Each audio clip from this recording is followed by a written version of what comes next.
This week we're still in Perak, but we're making a 2-hour drive from Tambun to Pulau Banding, which is situated within the Bulum rainforest.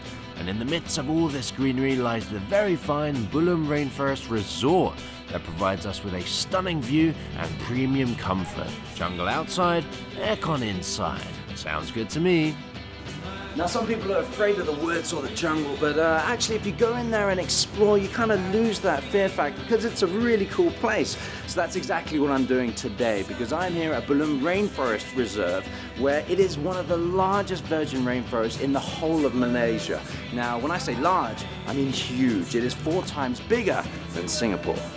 Its vastness carries much potential for the discovery of more hidden ecological riches. But for today, I will be brought around Bulum's well-known wonders by a very cool guide. Good to meet you. Guys, this is Suhaimi, and he is our guide for today. He knows exactly where all the orangutangs are, where the rafflesias are. Hopefully we'll be able to find some. Blooming, yeah. Fingers crossed. Yeah. So first thing we're going to do is jump on that boat, right? Yep. And then we're heading to the salt lake, where the place for the animal having their minerals. Ooh. But if you are lucky, you can spot elephant. Elephant? I love you already. Let's go. This seemingly infinite body of water is called the Temengor Lake. I thought it reminded me a lot of Tasik, Kenya, and then I found out that this lake is man-made too. We were making our way to the salt licks, but gosh, was it a long ride. I started to grow tired and gravity was tugging at me all the way until I was in the horizontal position. But we arrived at last and Suhaimi immediately spotted something. What Sue just told me was that all of this brush that's been pressed down is because of an elephant either this morning or sort of earlier on has gone through here. So we're literally in the middle of the wild here and anything can crop up. So we've got some precautions, we've got to be careful, we've got to keep our eyes open and make sure we don't bump into one of these things. And not too long into our hike, we found hard, or shall I say, soft evidence. You can sort of see this, all fresh track. And that's from an elephant, so an elephant's come through this part as well. Look how it squeezes through all these tiny little trees, but it does.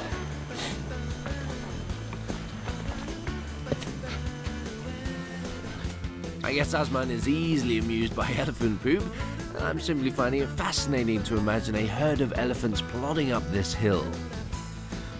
We've got further proof. Elephant's been here, dung. Now, it's all good vegetation, so we're not far behind it.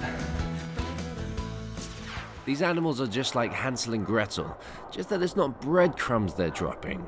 I've never seen so much doo-doo in my life. It's unbelievable. Pretty amazing. And these salt licks, they attract all sorts of animals because of the mineral content, and it's vital to their sort of diet. So a collection of the most random animals, from tigers to elephants to monkeys to everything, may be taking this path, so we've got to join them. Now we've come to this open clearing and there is dung everywhere, literally littering the whole floor, and these huge little sort of caves. What do they do here? Is this where they dig out? Yeah, it's done by elephant. Yeah. So they will taking all the thing inside for their mineral, the soil. Ah, and this is huge. I can actually get in here. And just imagine just how big is this thing? It's huge. Now, how do they cut it with the tusks? With the tusks and with their trunks. Wow. So this is what they eat, huh? So this is kind of very chalky. You can see there's a lot of minerals in there. Elephant food. It's like for their body supplement. Yeah. You know, because the elephant strong bones. eat a day about 200 kilo. Wow. In a day. Just greenery. That's all sort of just 200 leaves kilos. and things. So they need something else in their diet. So only 20% goes to their body when they eat all the leaf and all that. Yeah. So another 80% is left over, the one that we see just now. That's what they leave on Yeah. the field. Most of the animals that require this additional mineral supplement are herbivores, which in turn will attract the carnivores since their prey are conveniently gathered. It kind of makes me nervous when Suhaimi and the guide sort of stop, listen, and look out for something. Either he's not telling me something, or we better start running. Apparently, the elephants only left the moment our boat arrived. They have an exceptional sense of hearing and smell, so they can communicate through sound up to several kilometers away. They've spotted 2 elephants on the far side. Here is the safety tip, right? Let's say if we face an elephant, don't run until I run. Is that so you get a head start? That's the cue, you know, because normally when the guests walk in the forest and all that, when they're faced with the elephant, everybody will panic, you know. One person run to the other side, one person run to the other side. If I run, then only you guys run. He's discussing where to take us, because I think we're surrounded by elephants. He doesn't want us to get trampled. At least the ones I've met were really gentle and friendly. Aww. I miss my Eddie friends.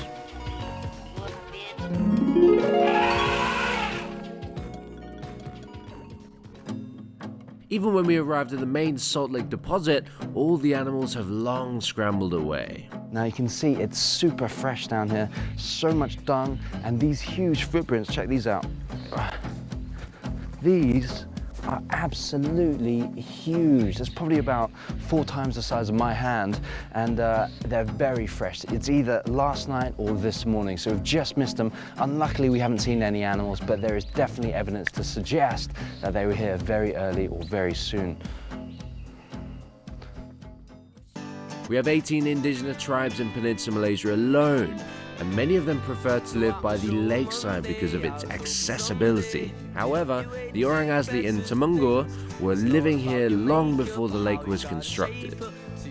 Now, this is a tribe deep in the Belum Rainforest Reserve. Now, there's actually two tribes here. It's the Chui and the Jahai. Now, this kampong is called Kampong Timur. We're welcome here, so we're going to have a quick little explore, see how they live, meet little kids up there. They seem pretty excited, but I'm really excited to actually see what they're up to. Who are you? What's up? You're cute. These tribes are spread out all across the land, adding up to over 5,000 Orang Asli. Nevertheless, each village only has an average of 30 people.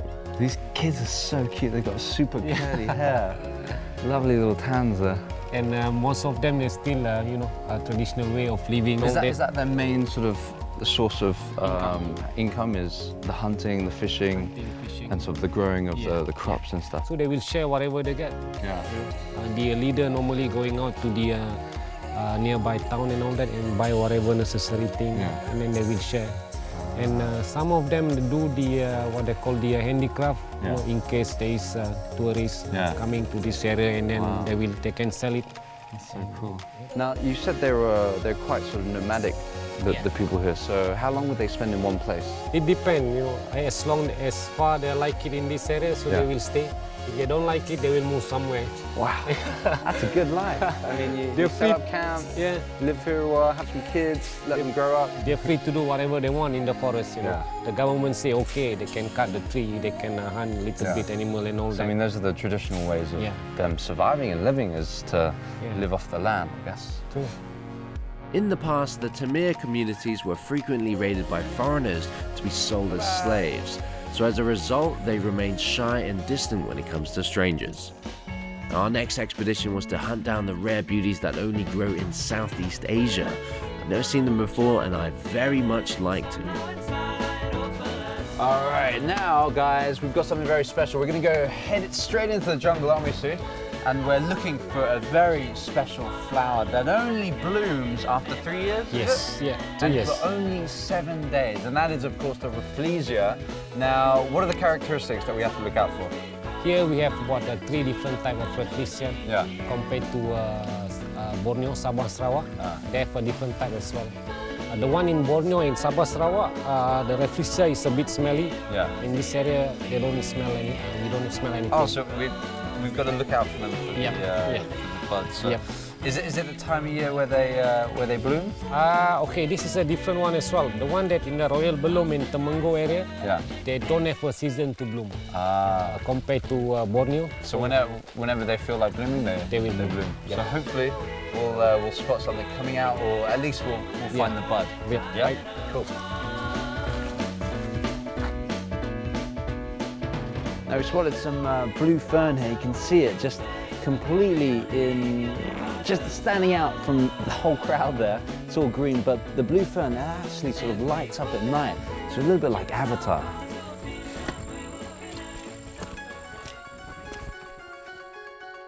With 3 different species found in Belum, I shall be optimistic that at least one is ready for viewing. We didn't even have to hike far to get to the flowers. It was a mere 10 to 15 minute walk uphill. Wow. Look at these. These are the Rafflesia then? Yeah, These are the buds. it's the bud. They're huge. You can see the old Rafflesias, the one that have already bloomed, and they've obviously dried up. But this whole vine here is just completely covered. Is it a fungus or is it like a... It's just a vine. It's just a vine. So this Rafflesia is a parasite, and then the vine is a parasite. So parasite on top of parasite. Has this just started blooming? Yeah, first day. Oh my gosh. It's already open. Yeah. Wow. Now you can see how big that would be. Once it blooms, it'll probably come out to about that size there. But actually, this whole little area here, there are so many little buds. There must be about 7 or 8 of them. More than that. So because they can't control the sort of the environment that the Rafflesia grow in or love growing in, you can't actually grow these in, say, like an incubator or a greenhouse. So you can only find Rafflesia out in the wild, out in the jungle. So you have to come out here and experience or just see one of these beautiful flowers or buds. But the small ones you can see up a little bit higher. Yeah. There's loads of them. Now, my first time coming across Rafflesia, and to come across so many like this is, wow, it's a great gift. Such an odd plant. Its rarity of sight makes people appreciate its beauty more, I guess. Hopefully the next time I visit, you'll bloom for me. Simon, I've got to say thank you very much. Next time I come around, make sure those elephants are around there. We saw the Rafflesia, we didn't catch the You have to elephants. make the appointment with the elephant first. Schedule me in next time, all right? Thanks, dude. Challenge is run across the raft as fast as possible without falling in. Ready?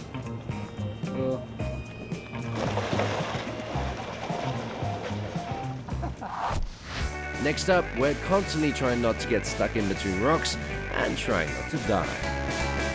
Our next location is a small town in Perak called Slim River. If you drive from KL, it will only take you an hour or less to arrive. The town was named after a river, and the river was named after an English captain whose surname was Slim. Upon arrival, we met with Elias, the head of Kesonis expedition. Really friendly chap with a passion for the outdoor adventures. And he led the way to Kampong Ulu Slim.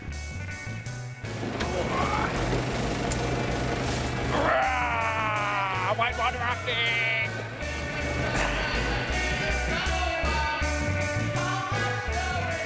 Funnily enough, the last time I did whitewater rafting was also in Perak, but it was in Gopeng. Now I'm here at the Slim River, which is infamous for a humongous battle fought between the English and the Japanese back in World War II. And I'm going to be doing the same. I'm going to be battling, but this time it's going to be against the rapids. Now the rapids should be stronger because it rained yesterday and the sun is out today. Perfect weather.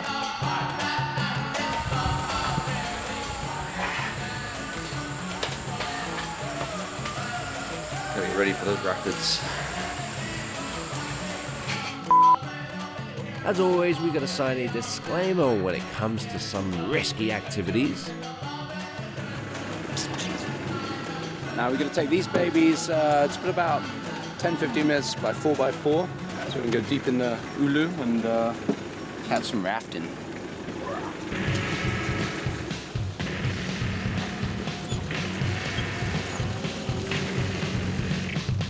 We had to take four-wheel drive to Kuala Tibang where we would begin our rafting. My goodness, we were baking. The sun was scorching, the aircon wasn't working, and the windows couldn't open. That bumpy, muddy ride took us about 20 minutes.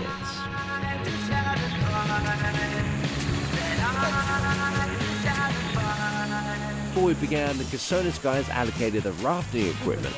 So we geared up in our helmets, life jackets, and grabbed our paddles. They gave a detailed briefing on the safety and procedures of whitewater rafting for about 15 to 20 minutes, which was like a memory refresher for me. So when I call over right, for example, I'm on the right now, put my pedal like this, and then one knee down, like this, raise my hip against this one, and then one hand hold to this rope, and then lean up. So those are on the left, move to the right, so like this. So the rope is going to tilt like this. So when we go overlap, so everybody move to the left. Okay, so when we go front, everybody move to the single compartment. Okay, good. Alright, and we go back, so everybody move to the single compartment. Alright, and then hold to the rope. It's important to watch out for the rocks when you hold on to the rope. You don't want to crush your fingers in exchange for staying in the raft. And in case that you do fall out, we were taught rescue techniques as well. Once the briefing was done, we were divided into groups of 6 per raft, and the journey will take an average of 2.5 hours, depending on the water and our rafting skills. Now this is all mountain water coming out straight from the mountains in Perak. It's super cool. It's a lovely day outside, perfect conditions for some amazing whitewater rafting. I hear it's about a level 3, level 4, so we're expecting some amazing rapids through the whole 8 kilometers. It's going to take about nearly close to about an hour and a half. I am absolutely super excited about this. I can't wait to actually hit those rapids. But why are you wearing shirt? Huh? Why are you wearing shirt? Good sunburn.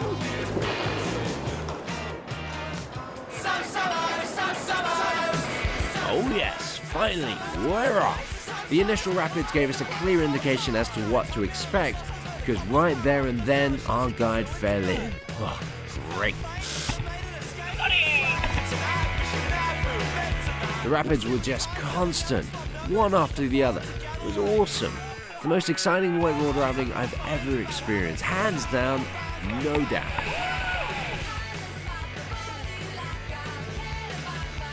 Our raft was either too heavy or too light. We were just terrible at coordination, because we kept getting stuck all the time, everywhere. Whenever there are 2 huge boulders, we are sure to get stuck in between them, so we just got to bounce our way out of them.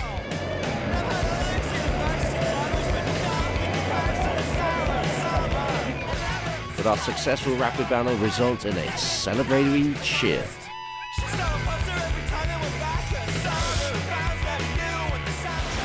So these are the big 8-foot rapids that we've been told about now.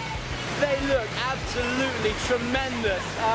He was explaining to me it's actually an L rapid, so the water flushes down and there's a really sharp corner, and that's where the danger is, because we can get sucked under, the boat could flip over. But I am super excited. However dangerous it is, we've got the safety equipment to keep us all safe. See? Stuck again. Not that we got frustrated or anything. It was more funny than anything else. But we looked like such monkeys bopping around like that. And then our guide fell in again, along with Asman, but due to my quick learning, fast reaction nature, I rescued Asman, tugged at his life jacket, and pulled him up.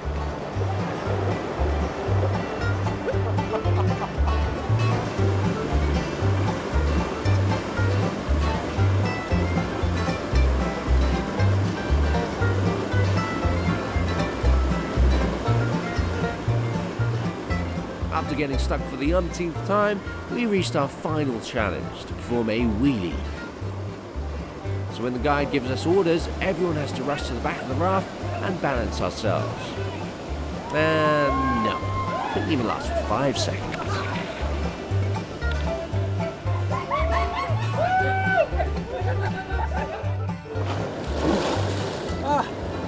We've come to the end of our journey, and what a journey has been. It is absolutely amazing. They're still going down the rapids. They absolutely love their job.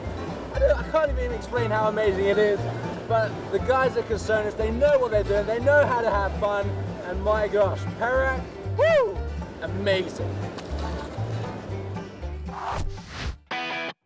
Next week on With Our Boundaries, we're going to end our romping, where I'll be picking up some Orang Asli survival skills and unintentionally getting lost and stuck in the jungle.